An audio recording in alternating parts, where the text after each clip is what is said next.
Hello student, आज हम लोग देखेंगे इनपुट ऑफसेट वोल्टेज के बारे में। लास्ट क्लास हम लोग स्टडी किए थे इनपुट ऑफसेट करंट के बारे में। आज हम लोग देखेंगे इनपुट ऑफसेट वोल्टेज के कारण। वो प्रैक्टिकली 2 मिली वोल्ट के अराउंड आता है इनपुट ऑफसेट वोल्टेज। तो हम लोग देखेंगे ये इनपुट ऑफसेट वोल्टेज का इफेक्ट कैसे लेते हैं। मतलब इनपुट ऑफसेट वोल्टेज को यदि डिफाइन करेंगे हम लोग तो ऐसे डिफाइन किया जाएगा। ये आपका ऑप एम्प है, बायस कर दिए हम अपना ऑप एम्प को। ये इनपुट, ये आपका इन्वर्टिंग, ये नॉन इन्वर्टिंग, और ये दोनों ग्राउंड है, और ये आपका आउटपुट वोल्टेज है। मतलब आप इस ऑप एम्प में कोई भी इनपुट नहीं दे रहे, आपका इनपुट जीरो है, सिर्फ आप ऑप एम्प को सिर्फ बायस किए हैं, तब पर भी आपको कुछ आउटपुट वोल्टेज मिलेगा। वो आउटपुट वोल्टेज रहेगा आपका ये 2 मिली वोल्ट, मतलब जो आपका input offset voltage into gain, इतना आपको मिलते रहेगा। तो आपका गेन ओपन लूप का हमेशा बहुत प्रैक्टिकल 10⁵ है। तो कितना भी छोटा वोल्टेज से मल्टीप्लाई होगा तो ये आपका प्लस वी सेट या माइनस वी सेट देगा। ये प्लस और माइनस वी सेट क्यों देगा? प्लस वी सेट मतलब ये आपका हुआ वी सेट सैचुरेशन, ये हो गया माइनस वी सेट सैचुरेशन, ये आपका वोल्टेज देगा। अब हम लोग देखेंगे कि ये जो 2 मिली वोल्ट दिया रहा है, ये जो देता है डाटा शीट में, इसका मतलब क्या है? इसका यही मतलब है कि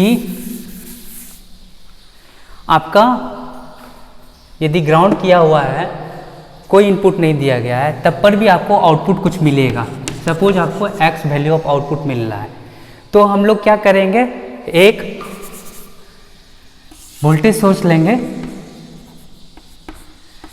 जिससे हम लोग इनपुट फीड करेंगे और देखेंगे कि ये मेरा x कब तक जीरो हो जाता है। जो मेरा आउटपुट वोल्टेज पहले से था, आउटपुट ऑफसेट वोल्टेज, वो कब कैसे जीरो हो जाएगा। इसको हम इंक्रीज करते रहेंगे। एक वैल्यू ऐसा आएगा भी इनका जो कि y रहेगा, इस वैल्यू पर आपका ये जीरो होगा। तो जितना ये भी जितना हम इंक्रीज करेंगे, तो जितना वैल्यू इंक्रीज करेंगे वही वैल्यू को कहते हैं हम लोग इनपुट ऑफसेट वोल्टेज। मतलब जितना हम लोग वोल्टेज इंक्रीज करेंगे जिसके कारण ये वैल्यू जीरो हो जाए, तो हम लोग कहेंगे इस वैल्यू को इनपुट ऑफसेट वोल्टेज। लेकिन हम लोग को ये नहीं मालूम कि मेरा आउटपुट पॉजिटिव है या निगेटिव। ये भी तो हो सकता है आउटपुट यदि निगेटिव आने लगे, यदि हम लोग मेजर करें मल्टीमीटर से तो आउटपुट निगेटिव आने लगे, तो हम लोग क्या करेंगे, इस कॉम्बिनेशन को हम लोग कहें कि इस इन्वर्टिंग टर्मिनल है, तो इस इन्वर्टिंग टर्मिनल के कारण जो इफेक्ट आएगा, ये सम कुछ पॉजिटिव वोल्टेज आएगा, और इस नॉर्मल मेरा निगेटिव है तब ये कैंसिल हो जाएगा। इसका मतलब हम लोग कहेंगे कि मेरा इनपुट ऑफसेट वोल्टेज पॉजिटिव है, मतलब मेरा इनपुट वोल्टेज ऑफसेट वोल्टेज है प्लस 2 मिली वोल्ट। मान लीजिए बिना कनेक्शन के ही पहले यहाँ पॉजिटिव वोल्टेज है, तो हम लोग को यहाँ एक निगेटिव वोल्टेज अप्लाई करना पड़ेगा। जब निगेटिव वोल्टेज अप्लाई करेंगे तभी तो ये निगेटिव वोल्टेज यहाँ सेम फॉर्म में आएगा, तब इसको जीरो करेगा। या हम लोग इनपुट यहाँ नहीं होके यहाँ अप्लाई करेंगे, एक पॉजिटिव इनपुट अप्लाई करेंगे।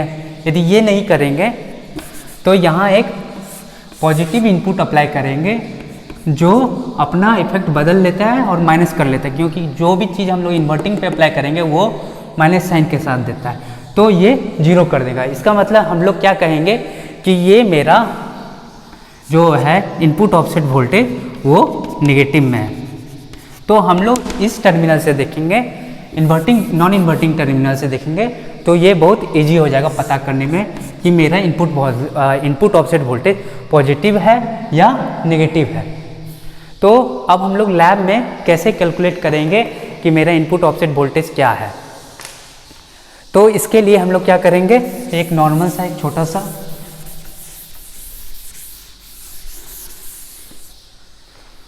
फीडबैक पाथ रहेगा,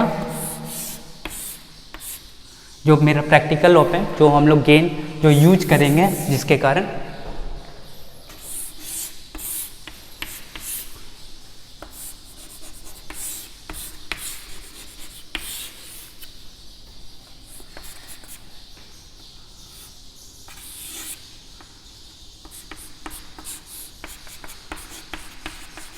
कहने का मतलब कि हम ये इंक्लूड कर दिए इनपुट ऑफसेट वोल्टेज, जिसके कारण मेरा ओपन लूप के कारण ओपन लूप में ये 0 हो जाता था। लेकिन जब ये क्लोज लूप करेंगे तो इसका इफेक्ट हम लोग को क्लोज लूप में देखने को मिलेगा। कितना टाइम्स देखने को मिलेगा? ये भी ये इन्वर्टिंग हुआ, ये नॉन इन्वर्टिंग हुआ, तो भी आउट मेरा क्या हो जाएगा? भी इन 1 प्लस R2/R1 ये, और V in is nothing but A into V in, ये मेरा A है, A क्लोज लूप। तो भी इन क्या होगा मेरा? V0/AC है। तो हम इससे कैलकुलेट कर लेंगे और मैच करेंगे डाटा शीट के साथ कि ये मेरा V in is equal to in millivolt range और नॉट, क्योंकि यही भी इन हम लोग को लैब में पता करना है। तो क्या करेंगे? ये ऑप एम्प करेंगे, इसको बायस करेंगे और एक R2 और R1 का एक रेजिस्टेंस लगाएंगे, और एक छोटा सा इनपुट वोल्टेज लगाएंगे मिली वोल्ट रेंज का। अब हमको इस वोल्टेज को बताना है कि कितना होगा। तो हम लोग क्या करेंगे? एक नॉर्मल आउटपुट चेक करेंगे, आउटपुट वोल्टेज मेरा आ जाएगा सम, और close loop gain 1 plus R2/R1 करेंगे, तो ये मेरा दे देगा आपका इनपुट ऑफसेट वोल्टेज। और यदि सिर्फ ओपन लूप में चेक करना है तो हम लोग क्या करेंगे?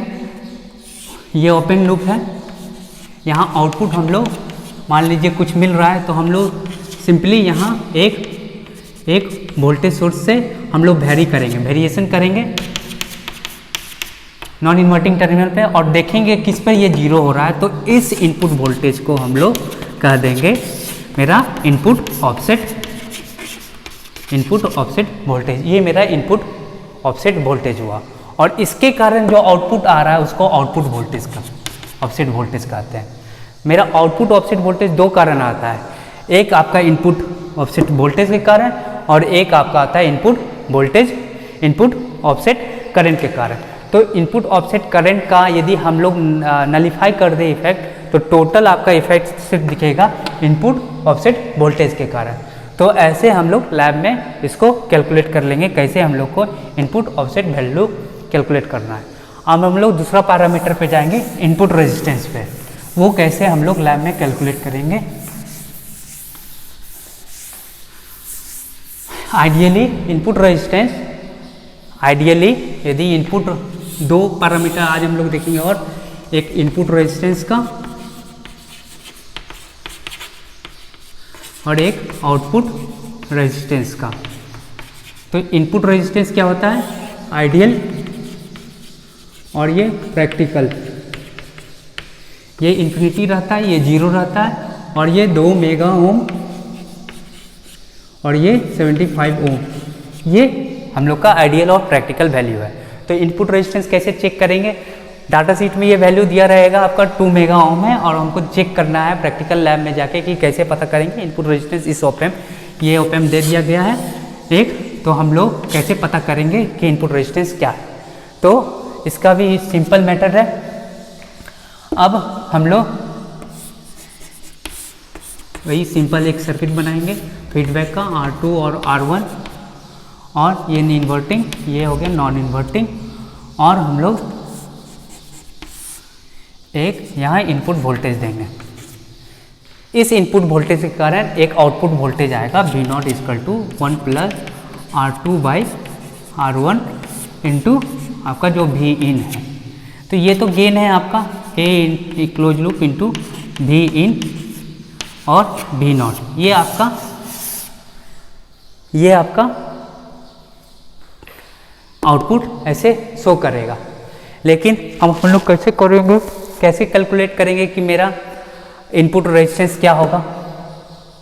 इनपुट रेजिस्टेंस हम लोग को कैलकुलेट करना है, तो उसके लिए क्या करेंगे? अब हमको इनपुट रेजिस्टेंस का यहाँ इफेक्ट लेना पड़ेगा। इनपुट रेजिस्टेंस का इफेक्ट यदि लेंगे, मान लीजिए ये रेजिस्टेंस आ गया, तो हम लोग कैलकुलेट, और ये मेरा वेरिएबल रहेगा मान लीजिए RX, और ये मेरा इनपुट रेजिस्टेंस होगा। मान लीजिए ये RX और इनपुट रेजिस्टेंस इक्वल हो जाए, तो V इन जो यहाँ मिल रहा है वो V इन/2 हो जाएगा, क्योंकि ये पोटेंशियल डिवाइडर सर्किट का काम करेगा। ये आर एक्स को हम, ये मेरा इनपुट रेजिस्टेंस है जो हमको कैलकुलेट करना है, आर इनपुट ये जो है ये मेरा, और हम लोग भी इन अप्लाई करेंगे। और मेरा आउटपुट वोल्टेज डिपेंड है एक क्लोज लूप गेन और भी इन पे। समहाउ हम लोग इस भी इन को भी इन बाई 2 कैसे करेंगे? यदि आर एक्स को हम ऐसे चेंज करेंगे, आर एक्स मेरा मेगा ओम का रेंज में, वेरिएबल जो होना चाहिए वो मेगा ओम के रेंज में होना चाहिए, तभी हम इसको वैरी कर पाएंगे। सब मेगा ओम पे ये मान लीजिए ये भी 2 मेगा ओम के आ जाएगा, ये भी 2 मेगा, तो ये मेरा हो जाएगा हाफ वोल्टेज हो जाएगा। भी इन जो यहाँ अप्लाइड हो जाएगा भी इन बाई 2 हो जाएगा। यदि भी इन बाई यहाँ 2 हो गया तो आउटपुट वोल्टेज भी आपका हो जाएगा भी इन बाई 2 और क्लोज लूप। तो हम लोग लैब में क्या करेंगे, यहाँ हम लोग एक मल्टीमीटर अप्लाई करेंगे, वहाँ देखेंगे आउटपुट वोल्टेज मेरा, इस वेरिएबल को चेंज करेंगे और आउटपुट वोल्टेज देखते जाएंगे। यदि आउटपुट वोल्टेज मेरा हाफ हो गया तो हम समझ जाएंगे कि जो मेरा आर एक्स है, ये आर एक्स जो है वही मेरा इनपुट रेजिस्टेंस है, क्योंकि जब आर एक्स और आर इन जब इक्वल होगा तभी ये भी इन बाई 2 होगा, और जब ये भी इन बाई 2 होगा तभी मेरा आउटपुट वोल्टेज हाफ होगा। तो अब हम लोग यदि आर एक्स को समहाउ कैलकुलेट कर ले तो हम लोग को पता चल जाएगा कि मेरा इनपुट रेजिस्टेंस क्या है। तो कैलकुलेट कैसे करेंगे? नॉर्मल ये करंट मेरा यहाँ फ्लो करेगा, आई इक्वल टू क्या हो जाएगा, V in by R X plus R in. और दूसरा क्या होगा मैटर वैल्यू, ये मेरा होगा भी, ये मेरा क्या होगा, सेम वोल्टेज जो यहाँ अप्लाई हो रहा है वही अप्लाई होगा, सब डिवीजन टाइप की यहाँ अप्लाई होगा। तो मेरा V in V O minus 0 by R2 कर देंगे तो मेरा आई के इक्वल रहेगा, क्योंकि सेम करंट ये फ्लो करेगा। या हम लोग क्या करेंगे, मेरा एक पोटेंशियल डिवाइडर के कारण पता चला कि ये मेरा करंट का वैल्यू होगा। तो समहाउ यहाँ से आर एक्स का वैल्यू हम लोग, यहाँ से भी हम लोग आर एक्स का वैल्यू पता कर पाएंगे कि नहीं, यहाँ पता करने में हम लोग को प्रॉब्लम हो जाएगा, क्योंकि हम लोग को मालूम ही नहीं है कि आर एक्स का वैल्यू कैसे कैलकुलेट करेंगे। लेकिन ये हम लोग जान के कि ये जितना चेंज करेंगे और आउटपुट का वोल्टेज मेरा जितना आ जाएगा, तो हम लोग चेक कर लेंगे कि ये R X is equal to R in हो जाएगा। तो इनपुट रेजिस्टेंस हम लोग कैलकुलेट कर लेंगे, क्योंकि यहाँ से आई हम लोग मेजर करेंगे, भी इन हम लोग को पता रहेगा, और R X plus R in आपको मालूम करना है। इस इक्वेशन से R X plus R in आपको पता चलेगा। तो इससे हम लोग इनपुट रेजिस्टेंस कैलकुलेट करेंगे। और आउटपुट रेजिस्टेंस कैलकुलेट करने के लिए क्या करेंगे,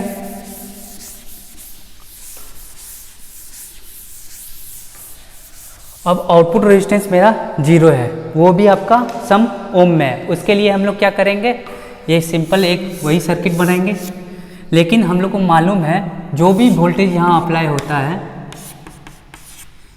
यहाँ भी इन उसी का A into V in times यहाँ हम लोग को मिलता है। ये मेरा आउटपुट रेजिस्टेंस रहता है, इतना टाइम इतना आपको आउटपुट मिलता है, और ये आपको आउटपुट रेजिस्टेंस कैलकुलेट करना है। अब क्या करेंगे, नॉर्मल यहाँ एक RL लगाएंगे, और ये RL का जो वेरिएशन रहेगा ये 0 से फ्यू 100 ओम मतलब 500 ओम तक वेरिएशन रहेगा, और इसको वैरी करते जाएंगे और यहाँ मल्टीमीटर लगा देंगे।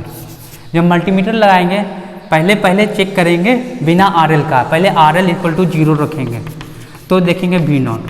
अब RL को हम लोग इंक्रीज करते जाएंगे, जब RL को इंक्रीज कर देंगे एक ऐसा वैल्यू आएगा x वैल्यू जिसमें V0 is nothing but V0 by 2 हो जाएगा। मतलब जब आपका R0 इक्वल टू RL हो जाएगा तो उस RL वैल्यू पे तो वो RL आपका R0 हो जाएगा, क्योंकि ये पोटेंशियल डिवाइडर सर्किट के रूप में काम करेगा। क्योंकि ये भी ग्राउंड तो मेरा ए भी इन ये अपना वोल्टेज है, और ये R0 ये RX है, ये RL है। तो जब हम उसको वैरी करेंगे तो हमको यहाँ आउटपुट वोल्टेज जो है मेरा ये हाफ मिलेगा। कब मिलेगा, जब ये इक्वल टू ये हो जाएगा, और इस वैल्यू को हम लोग देख लेंगे RL कितना है, और उतना हम लोग जैसे हम लोग इनपुट रेजिस्टेंस में देखे थे RX का वैल्यू कितना है, तो सेम वे यहाँ इस वैल्यू को देख लेंगे कि हम लोग का इस RL का वैल्यू कितना है, और पता कर लेंगे कि आउटपुट रेजिस्टेंस कितना है, और हम लोग चेक करेंगे ये इतना से मिलता है या नहीं। तो ये अपना हो गया आज का इनपुट रेजिस्टेंस, आउटपुट रेजिस्टेंस और input offset voltage. Next class हम लोग दूसरे कैरेक्टरिस्टिक्स में जाएंगे।